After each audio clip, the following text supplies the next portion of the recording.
Hello, geeks. On my duty shift, and thought I would do a little review. I'm not sure what kind of a review I would do first. Should it be movie, TV show, game, magazine, book, electronic device? What would it be? Why don't we go with the hell movie? Let's do a movie review. Now, let me see what movie I can do a review on today. Let's see.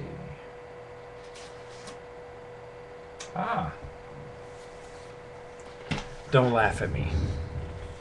But yes, I still use VHS tapes. And the movie I'm going to review today is none other than Beverly Hills Cop. I don't think any of you have been to Beverly Hills. Locados, I don't think you have. Aiden, probably, I don't know.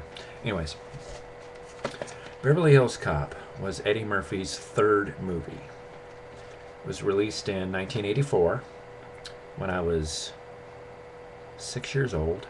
Ooh, dating myself there. But it's about a Detroit police officer whose best friend gets murdered in Detroit, and the investigation that he's illegally doing leads him to Beverly Hills. And he gets in a lot of trouble in Beverly Hills, gets thrown out of a window, wrecks the buffet at the Harrow Club, harassing citizens, unlawfully carrying a firearm. But in the midst of the investigation, he uncovers a drug smuggler in Beverly Hills who was linked to the death of his best friend.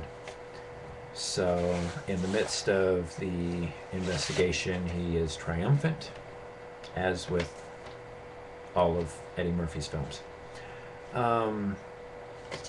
This movie was seen to have the release of two very popular songs. One of them was The Heat Is On by Glenn Frey, Neutron Dance by the Pointer Sisters, and the instrumental song Axel F by Harold Faltermeyer. Those songs were very popular throughout the 1980s and early 1990s. This film has seen two sequels, Beverly Hills Cop 2 and Beverly Hills Cop 3. It co-stars Judge Reinhold, Ronnie Cox, who, if you watch Star Trek The Next Generation, he was Captain Edward Jellicoe from the episodes Chain of Commands Part 1 and 2. Captain Edward Jellicoe was played by Ronnie Cox, and Ronnie Cox appeared in this film, both in Part 1 and Part 2. And Eddie Murphy has since reprised his role in both sequels.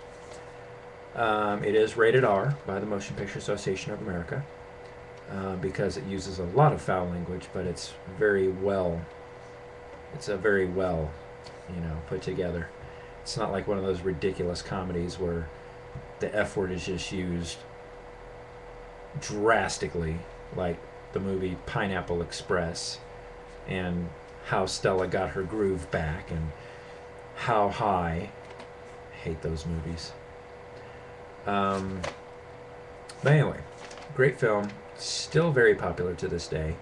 AMC broadcasts it annually, at least once a year, and it is still widely viewed from anywhere from DVD purchases to Netflix to video stores. Still to this day very popular. Released in 1984, still very popular to this day. Beverly Hills Cop. If you don't have it or have any video, I'm assuming you guys have video stores in Canada. I know you guys are not that oblivious to the difference between us, but I still haven't been to Canada yet, so I don't know. But anyways, I strongly recommend you rent it and go from there.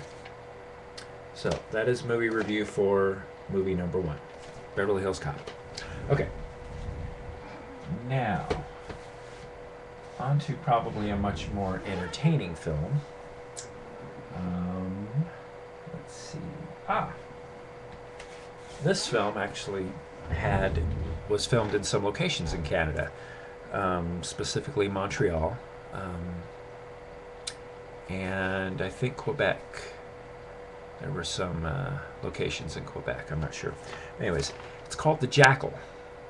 It stars Bruce Willis and Richard Gere, and it was released in 1997 while I was serving my second year in the Army.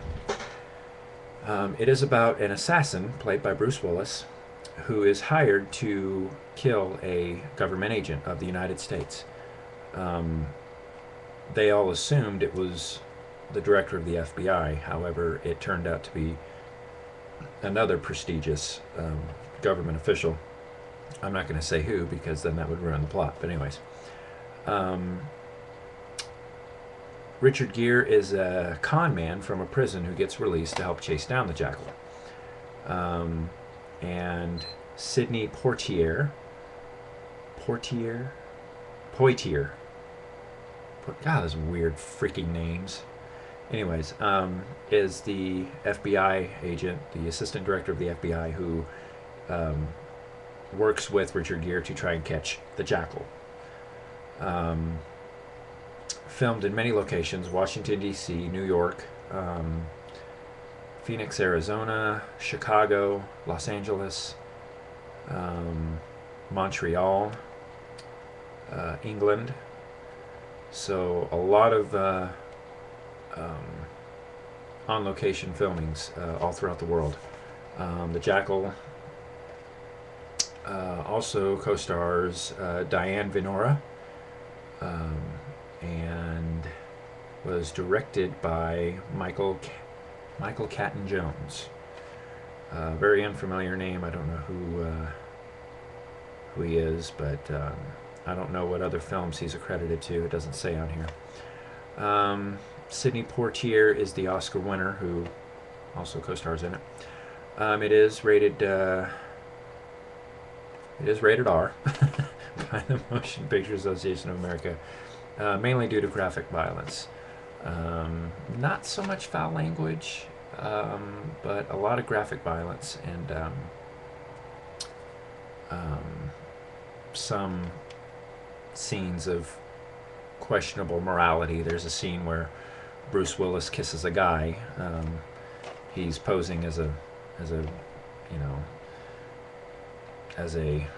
heterosexually challenged individual at a gay bar, and he picks up this guy and uses him as a means of contact in Washington, D.C. He doesn't really do anything. It just, the only thing that you see on there is the little kissing scene, and I guess in 1997 that was kind of a whatever. But anyways, it's 2 hours and 5 minutes long and is based on the movie The Day of the Jackal, which was released in 1973. And the plot in Day of the Jackal was where this group of terrorists hire the Jackal in a plot to assassinate Charles de Gaulle, who was the prime minister or the leader of France back in the 70s. So this movie is actually a remake to kind of update the plot or whatever. Both films are very entertaining. I recommend you see both of them. The Day of the Jackal is kind of hard to find. You would find this more in the video stores than you would Day of the Jackal. Day of the Jackal you would probably have to get on Netflix to watch. But still, it is, like I said, a very good film. So those are my two movie reviews. I highly recommend you watch them. And if you have any questions, feel free to comment. Locatos, thank you for giving me permission to post these videos on your Geeks of Canada. Thank you for making me an honorary member of Geeks of Canada, even though I'm more of a movie and television geek than I am video game geek. But either way, all the geeks tend to come together at some point. So thank you very much, and have a good day.